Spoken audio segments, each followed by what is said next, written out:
Yes. My arms are so white. It's criminal. It's absolutely criminal. Like, look at, like, no. Like, no. I'm like, I want completely red. My dad used to have that, like wearing a t-shirt and then going outside in the garden and then gardening and everything, and then after like a week of like nice weather, you just have that line there and then you're very tan from here down. But that is, and you're not changing your t-shirt either. Like, he was not changing his t-shirt. He was very much okay with having that t-shirt kind of tan. I mean, it was very, it had to be fashionable, right? It had to be fashionable. Anyway, I'm talking to again the screen instead of the camera, so let's change that, shall we?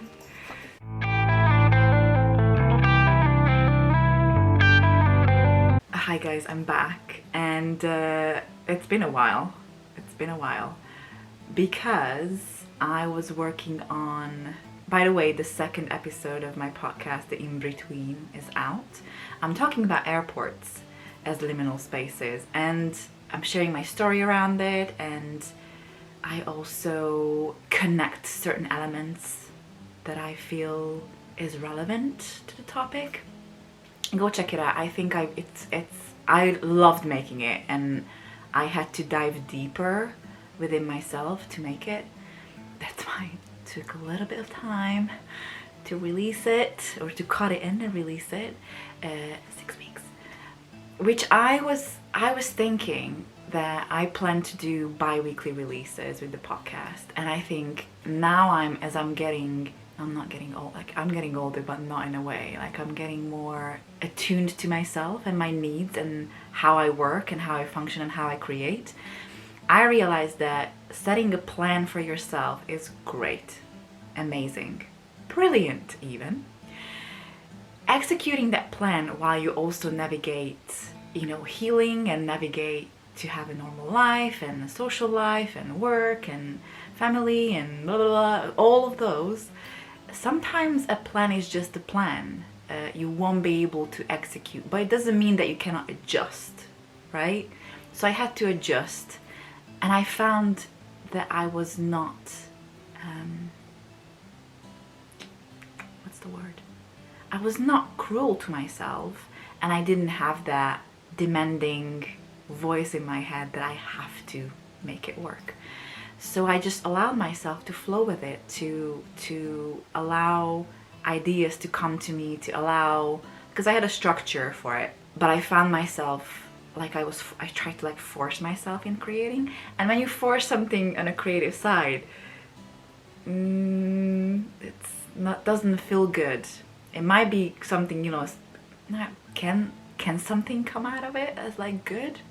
Probably, maybe. Yeah, it didn't feel good, so I took my time. And I think when we are there, we place ourselves in this kind of in-between where we lose our boundaries. And when and I will talk about this later on because it's on my list for the podcast.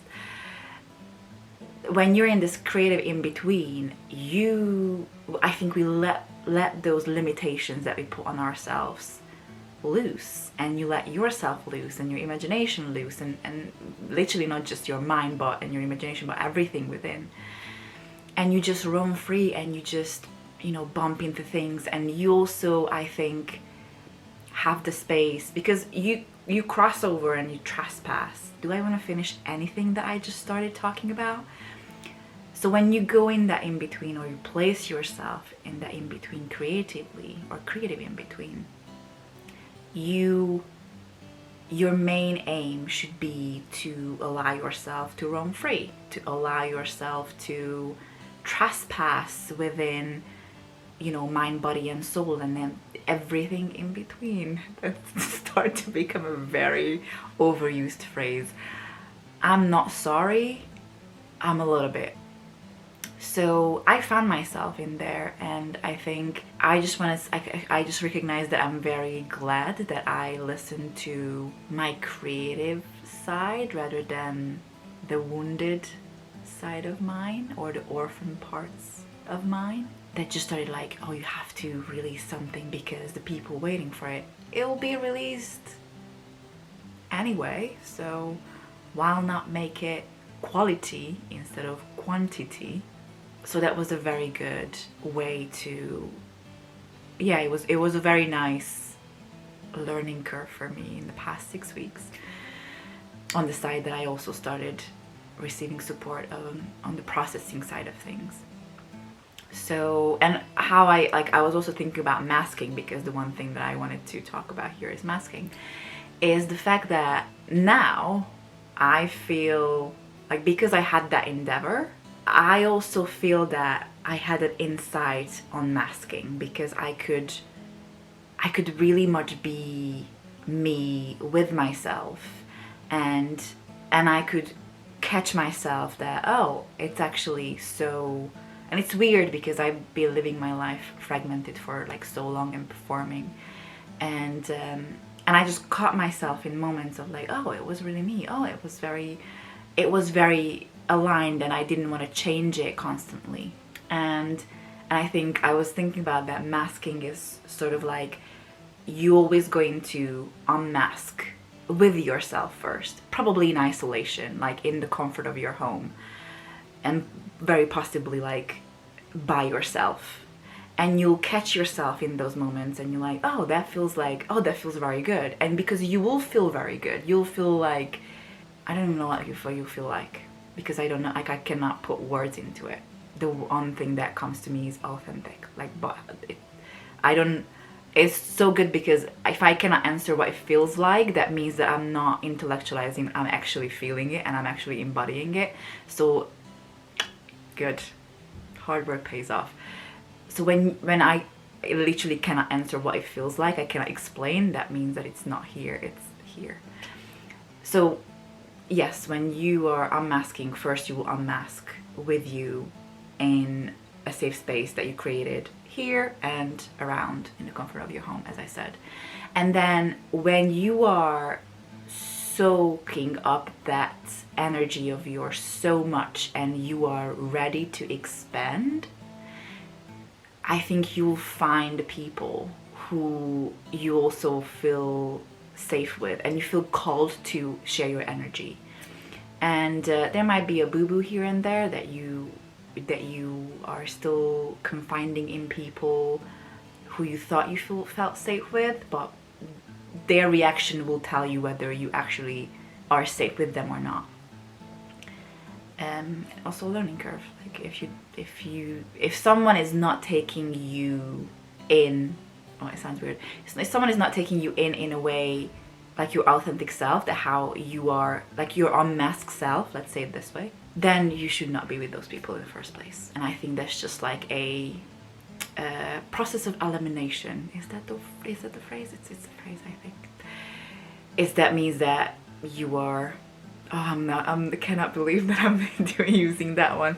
You are releasing the old and entering into a new, or you are releasing the old in order to call in the new, as in people, places, anything, whatever.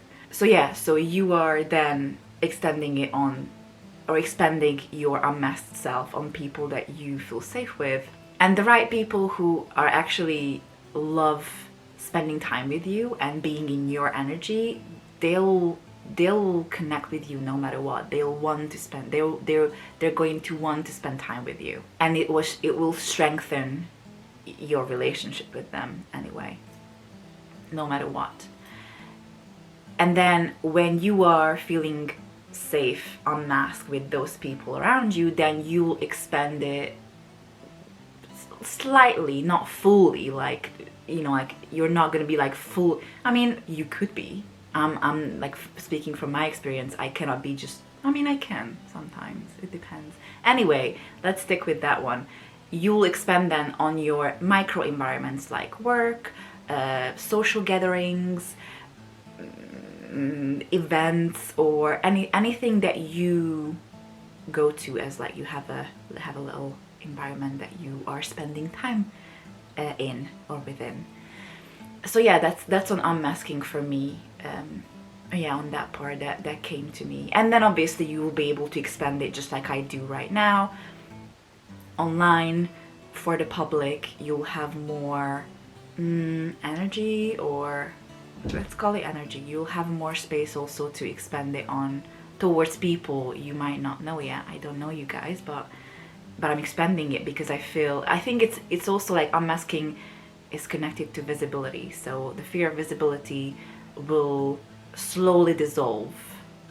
It'll always be there, like you know, the contrast of like, you know, preparing to be visible, it's always going to be there, but it's not going to be as crippling as, for example, it used to be for me when I was 32, when I had to perform and, you know, do big things.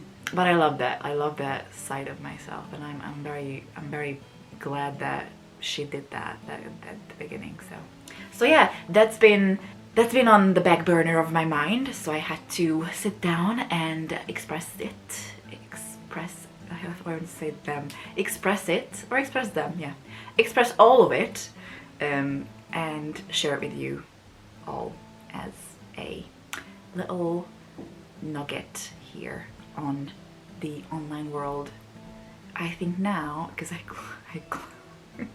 I close my window, it's very warm here in the UK now. We have a heat wave in May. Ooh. Which is good. I love summer, and I'm always rooting for summer. I don't mind the weather at all. I'm a summer child. I don't mind the weather. I was born in 40 degrees, so I don't mind the warmth. Apparently I was born in 40 degrees, and apparently when I was born, on the day, the air conditioning ceased to work, so it just denied its working ability. The soothing nature, or soothing, what is it? Yeah, the soothing nature of it to release it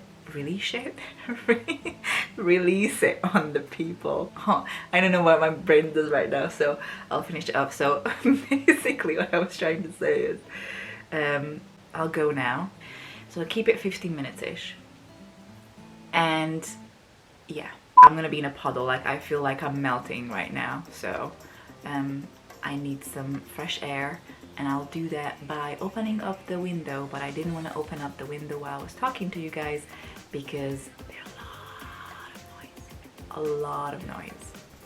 And now for some reason I cannot hear anything outside. So, but again, I think it's like Murphy's Law. Once you open up the window, noise will come in, because you're worrying about that. Oh my god, if someone is like gonna make some noise, and then it's gonna be in the video, and it's gonna be distracting me, because it's very distracting as well. Okay, I'm motor mouthing right now, so I don't have any bloopers. Well, that means that I got so natural in front of the camera that I don't need the bloopers anymore. I'm not making bloopers. I could tell you about my day, but it was not really, it was a very good day, but anyway. Jesus. Maybe I'll just go outside again to melt and to do something about this arm. It's just so white that I cannot believe that it's this white.